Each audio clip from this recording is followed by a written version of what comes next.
మార్కాపురం జిల్లా పెదగోగులపల్లిలో చిరుతపులి సంచారం కలకలం రేపుతోంది. రోడ్డుపై తిరుగుతున్న చిరుతపులిని చూసి వాహనదారులు భయాందోళనకు గురయ్యారు. చిరుతపులి సంచారంపై అటవీశాఖ అధికారులకు సమాచారం ఇచ్చారు.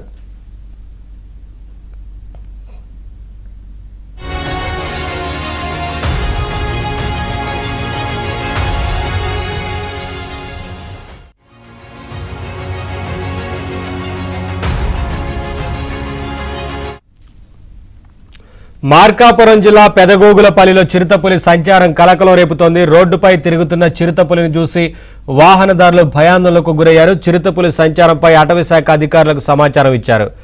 అప్డేట్స్ మా కరెస్పాండెంట్ వెంకట్రావు అందిస్తారు. వెంకట్రావు, అటవీశాఖ అధికారులు ఏం చెప్తున్నారు?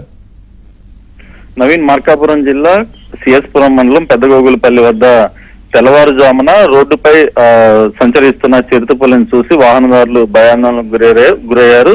గ్రీన్ ఫీల్డ్ హైవే మీద చిరుతపులి తిరగడాన్ని చూసిన వాహనదారులంతా కూడా వాహనాలు నిలిపివేసి చిరుతపులిని ఫోటోలు తీశారు. వేకువజామున 5 గంటల సమయంలో చిరుతపులి గ్రీన్ ఫీల్డ్ హైవే మీద సంచరిస్తున్నట్టుగా స్థానికంగా చూసిన వాళ్ళంతా కూడా చెప్తున్నారు. అయితే స్థానికంగా ఉన్న అటవీ ప్రాంతం నుంచి చిరుతపులి రోడ్డు మీదకి వచ్చి తిరుగుతున్నట్టుగా తెలుస్తోంది. దీనికి సంబంధించి గ్రామస్తులంతా కూడా భయాందోళనకు గురవుతున్నారు. చిరుతపులి గ్రామంలోకి వచ్చి దాడి చేసే అవకాశం ఉన్న నేపథ్యంలో ఇటు ఏదైతే రోడ్డుపై తిరుగుతున్న చిరుతపులిని గుర్తించి పట్టుకోవాలని చెప్పగా ఇటు గ్రామస్తులు అటవీశాఖ అధికారులకు సమాచారం అందించారు. అయితే చిరుతపులి తిరిగిన మాట వాస్తవం అని చెప్పని ఇటు అటవీశాఖ అధికారులు కూడా చెప్తున్నారు. దానికి సంబంధించిన కదలికలను గుర్తించి పట్టుకుంటామని కూడా ఇటు చెప్తున్న పరిస్థితి ఉంది. Naveen, thank you Venkatrao.